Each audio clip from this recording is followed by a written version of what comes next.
On the damp earth a hammer lay, heavy, stained, and crude. Its handle was worn smooth by use, the head darkened by something more sinister than rust. Not a craftsman's tool, but a weapon. It was left behind not by accident, but as a deliberate mark of intent. Next to it, a single white pawn, clean and out of place. Its pale surface gleamed against the mud, a stark contrast to the violence that had just occurred. This was no accident. It was a message, carefully arranged for those who would come searching for answers. The first move in a deadly game, one that would claim 48 lives. Each act was calculated, each victim chosen with chilling precision. Each victim, a piece removed from a board only the killer could see. The city itself became a chessboard, its people unwitting players. Moscow, unaware, was about to become the arena for a silent predator. The city's heartbeat continued, oblivious to the shadow that crept through its streets. The pawn, a symbol of expendability, a chilling counter in a patient, methodical game. It was a warning and a promise of more to come. For families, there were no answers, only the haunting image of a life reduced to a game piece. Grief mingled with confusion, as loved ones vanished without reason. The city's nightmare began not with a scream, but a quiet, sickening thud in a forgotten park. The silence that followed was more terrifying than any cry for help. The first move had been made. The game was afoot, and the rules belonged to the killer alone. The killer walked Moscow's streets, pockets full of chess pieces, searching for his next victim. Each step was measured, each encounter a potential move. The board was vast, the game relentless. No corner of the city was safe from his reach. The hammer and the pawn were the first whispers of a storm. Soon, their meaning would become clear to all. Investigators would find these clues again and again. Each discovery deepened the mystery and the sense of dread. Each scene spoke of ritual, control, and a mind obsessed with the tally. The killer's pattern was unmistakable, yet impossible to predict. This was not random violence, it was a performance, a declaration. The city was his audience, and fear his applause. The killer wasn't just taking lives, he was collecting them, marking progress toward a terrifyingly obscure goal. Each tally was a step closer to an end only he understood. The city held its breath, unaware of the predator in its midst. Life went on, but beneath the surface, fear began to spread. The nightmare was just beginning. Moscow was about to learn the true cost of being a pawn in someone else's game. Bitsevsky Park, 22 square kilometers of tangled woods on Moscow's edge. A sprawling expanse where the city's concrete abruptly gives way to a wild, almost primeval forest. Its boundaries blur into the urban sprawl. Yet inside, the world feels entirely different, untamed, mysterious, and vast. By day, it was alive with families and joggers. Children's laughter echoed between the trees, and the air was filled with the steady rhythm of footsteps and conversation. Sunlight filtered through the leaves, painting the ground in shifting patterns of gold and green. But at dusk, it transformed into a labyrinth of shadows. The cheerful sounds faded, replaced by the rustle of unseen things and the whisper of wind. The park's familiar paths became uncertain, and the trees seemed to close in, swallowing the last traces of daylight. It was a place where one could vanish without a trace. For Alexander Pichushkin, it was the perfect hunting ground, an endless maze where he could move unseen, blending into the darkness. He knew every path, every hidden corner. The park's vastness offered cover, its darkness, anonymity. Even the most vigilant could lose their bearings here, and the city's noise faded into a distant memory. Here, he lured victims with promises of a drink or a quiet talk. They followed, unaware they were stepping into a trap. The park's silence swallowed their voices, and the trees hid their fate from the world. The mist, the silence, the primal darkness, all became his accomplices. Police patrols and warnings did little. The park kept its secrets, indifferent to the fear that crept through its undergrowth. Each tree, each path, a potential ambush. For years, Bitsevsky Park was the silent accomplice to dozens of murders, its secrets buried beneath layers of leaves and silence. It was the board, and the game was played in its darkest corners, a deadly contest hidden in the heart of Moscow's shadowed park. At first, The deaths seemed random. An old man, a homeless person, a woman lost on a walk. Police saw isolated crimes, not a pattern. The victims were often forgotten by society, perfect targets for a killer who thrived on anonymity. But a pattern emerged: severe head trauma, a shared drink, sometimes a chess piece left behind. Pichushkin approached victims near the park or metro, friendly and unassuming. He preyed on loneliness, offering companionship and a drink. The lure was simple, effective. They walked with him, unaware of their fate. The violence was swift, a hammer blow, then darkness. No struggle, no chance to escape. Each victim was another piece off the board, another square filled.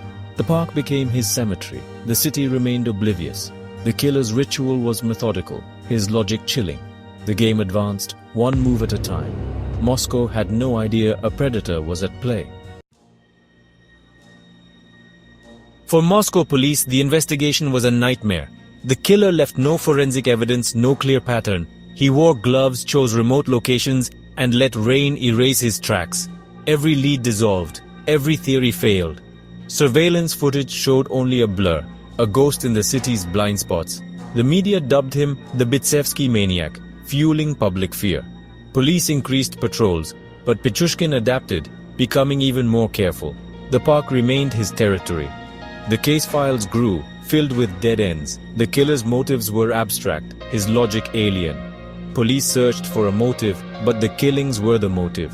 They played checkers, he played chess. The game was the point. The city was outmatched. Then, a survivor, Maria Viricheva. Found near death, she became the investigation's fragile hope. Her memory was shattered, her testimony a maze of confusion. She described her attacker, but details shifted. Older, younger, empty eyes. She remembered the drink, the cold, the leaves, but not the face. Her account sent police down the wrong path, arresting innocent men. The survivor's story, meant to unlock the case, became another dead end. Pichushkin remained at large, perhaps amused by the chaos. Maria was a living ghost, a piece knocked over but not removed. Her survival was a fluke, a flaw in the killer's record. For police, she was hope and frustration. For Pichushkin, a loose end. The face of the killer remained a phantom. Every game has a turning point. Sometimes, it's a single move that changes everything. A moment when fate intervenes and the rules are rewritten. For Pichushkin, it was Marina Moskalyova, a cautious woman, aware of the park's dangers, who trusted her instincts but couldn't predict the darkness waiting for her. Before meeting him, she left a note for her son, his name, his number, a small act of protection in a world that felt increasingly unsafe. That simple gesture, meant to reassure her child, would unravel the killer's anonymity and set a chain of events in motion. Pichushkin followed his script, lured her, shared a drink, struck with chilling precision, believing he was still in control. He thought he'd filled another square, moving one step closer to his twisted goal. But when Marina didn't return, her son found the note and called police, his worry turning into action. For the first time, investigators had a name and a number, a real lead in a case that had haunted the city. The game changed. The hunter became the hunted, and the city's fear began to shift into hope. Police called Pichushkin. He denied knowing Marina, but the net was closing, and his confidence began to crack. The invisible killer now had a face, an address, a job. Suddenly, he was no longer a ghost. His final move had exposed him, leaving him vulnerable for the first time. He had taken the queen, but left his king vulnerable, surrounded and outmaneuvered. The city's phantom was about to be unmasked. The endgame had begun, and there was no escape. The police moved quickly, closing in with determination and purpose. The killer's reign was ending. Justice was finally within reach. The board was nearly full, and the last move was about to be played. In the interrogation room, Pichushkin was calm, almost relieved. He confessed not just to Marina's murder, but to dozens more. He described each killing with chilling detail, leading police through Bitsevsky Park. His motive was terrifyingly simple: to fill all 64 squares of a chessboard. Each victim, a square claimed. A life without murder is like a life without food, he told investigators.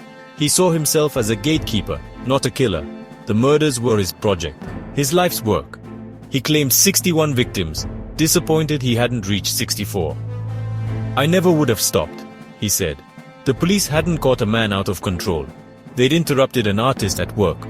The confession was checkmate. There was no doubt, no defense. The chessboard killer had laid all his pieces on the table. The game was over.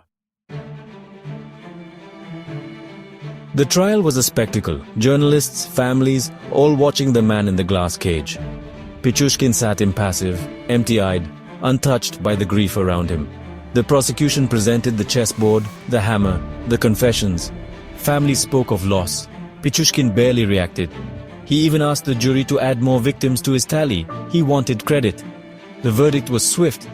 Guilty on 48 counts of murder, 3 of attempted murder. The sentence, life in prison, with 15 years in solitary. For families it was closure, but not healing. Pichushkin showed no remorse, no fear. As he was led away, his stare was cold, predatory. The endgame was complete, but the horror lingered. The chessboard killer was caged, but not tamed. The city could only hope the nightmare was truly over. The final journey led north, to the Polar Owl, a prison beyond the Arctic Circle. A fortress of ice and concrete, built for Russia's most dangerous. Here, the sun vanishes for months. The world is perpetual twilight. The chessboard killer was quietly removed from the board. Down a grey corridor, he walked with the same calm as ever. No resistance, no outburst, just acceptance. His new world, a concrete cell, a barred window, endless snow. 64 square feet for the man obsessed with 64 squares. The guards locked him in. He didn't look back. The heavy clang of the steel door echoed, a final, absolute sound. The game was over. The chessboard killer was alone. A captured king on the last square. Only silence remained.